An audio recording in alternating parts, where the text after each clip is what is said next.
स्वागत है आपका नवोदय टाइम्स पंजाब केसरी में। मैं हूं दीक्षा शर्मा। देश प्रदेश की तमाम खबरों के साथ हम आपके समक्ष आ चुके हैं। शुरुआत मौसम से करना चाहेंगे क्योंकि अब मौसम में एक दफा फिर बदलाव आने वाला है। अंडमान निकोबार में लगातार बारिश का सिलसिला शुरू हो चुका है। हालांकि ये माना जा रहा है कि ये प्री मानसून की बौछारें हैं जो कि अंडमान निकोबार आइलैंड्स में इस वक्त देखी जा रही हैं।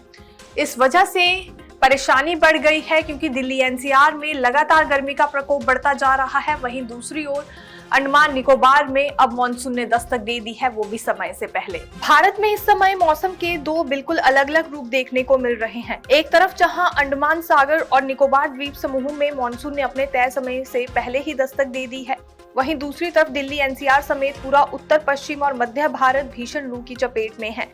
इस मौसम ने लोगों की परेशानी बढ़ा दी है। एक हिस्से में लोग बारिश का स्वागत कर रहे हैं तो दूसरे हिस्से में लोग आसमान से बरस रही आग से बचने के तरीके ढूंढ रहे हैं। इसका सीधा मतलब यह है कि देश के दक्षिणी समुद्री किनारों पर बारिश का मौसम शुरू हो गया है, जबकि उत्तरी भारत गर्मी से उबल रहा है। मौसम विभाग का कहना है कि यह चिलचिलाती गर्मी और लू पूरे हफ्ते लोगों को ऐसे ही परेशान करेगी। वहीं दूसरी ओर अरब सागर और बंगाल की खाड़ी में भी मानसून पहुंच चुका है। इस बदलाव की वजह से केरल और तमिलनाडु के तटीय इलाकों में मानसून से पहले वाली अच्छी बारिश शुरू हो गई है। बढ़ेंगे अगली खबर की ओर। केरल में आज नई सरकार का शपथ ग्रहण है। तिरुवनंतपुरम में राज्यपाल राजेंद्र विश्वनाथ आर्लेकर मुख्यमंत्री वी.डी. सतीशन के साथ उनके मंत्रिपरिषद के 20 सहयोगियों को शपथ दिलाएंगे। खुद सतीशन ने एक्स पर एक पोस्ट में लिखा है कि वे सोमवार सुबह 10 बजे 20 मंत्रियों के साथ शपथ लेंगे। शपथ ग्रहण समारोह में कांग्रेस के राष्ट्रीय अध्यक्ष मल्लिकार्जुन खड़गे और राहुल गांधी भी शामिल होंगे। शपथ समारोह में विपक्ष के नेता पिनरई विजयन और भाजपा के राज्य अध्यक्ष राजीव चंद्रशेखर, सचिव बिनॉय विश्वम और आईयूएमएल अध्यक्ष पनाकक्कड़ सादिक अली, कई यूडीएफ नेता, सांसद और विधायक भी मौजूद रहेंगे। वहीं राहुल गांधी की ओर से ट्वीट पर एक और पोस्ट साझा किया गया है जिसमें कि उन्होंने शिक्षा मंत्री को बर्खास्त करने की मांग की है। राहुल गांधी ने नीट यूजी 2026 पेपर लीक मामले पर केंद्र सरकार से सवाल किया। उन्होंने एक्स पोस्ट में लिखा, पेपर लीक हुआ, परीक्षा रद्द नहीं हुई, सीबीआई ने जांच बिठाई।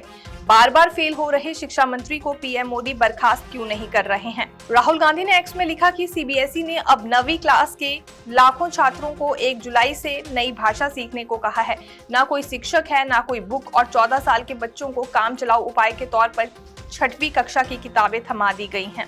वहीं दूसरी ओर पेपर लीक मामले में गिरफ्तार 9वीं आरोपी को सीबीआई ने राउज एवेन्यू कोर्ट में पेश किया, जहां कोर्ट ने बॉटनी टीचर मनीषा मंधारे को 14 दिन की कस्टडी में भेज दिया है। पुणे की बायोलॉजी लेक्चरर मनीषा को दिल्ली में सीबीआई हेडक्वार्टर में पूछताछ के बाद गिरफ्तार किया गया था। एक और बड़ी जानकारी सामने आई है। यूएई के अल दफरा इलाके में स्थित बरकाहा न्यूक्लियर एनर्जी प्लांट के बाहर ड्रोन हमला हुआ। एक बिजली जनरेटर में आग लग गई। अबू धाबी मीडिया ऑफिस के मुताबिक इस घटना में कोई घायल नहीं हुआ। साथ ही न्यूक्लियर प्लांट की सुरक्षा और रेडिएशन स्तर पर भी कोई असर नहीं पड़ा। हमले की जिम्मेदारी किसी संगठन या देश ने नहीं ली है, लेकिन ईरान पर शक जताया जा रहा है। अधिकारियों के मुताबिक प्लांट की सभी जरूरी मशीनें और सिस्टम सामान्य तरीके से काम कर रहे हैं।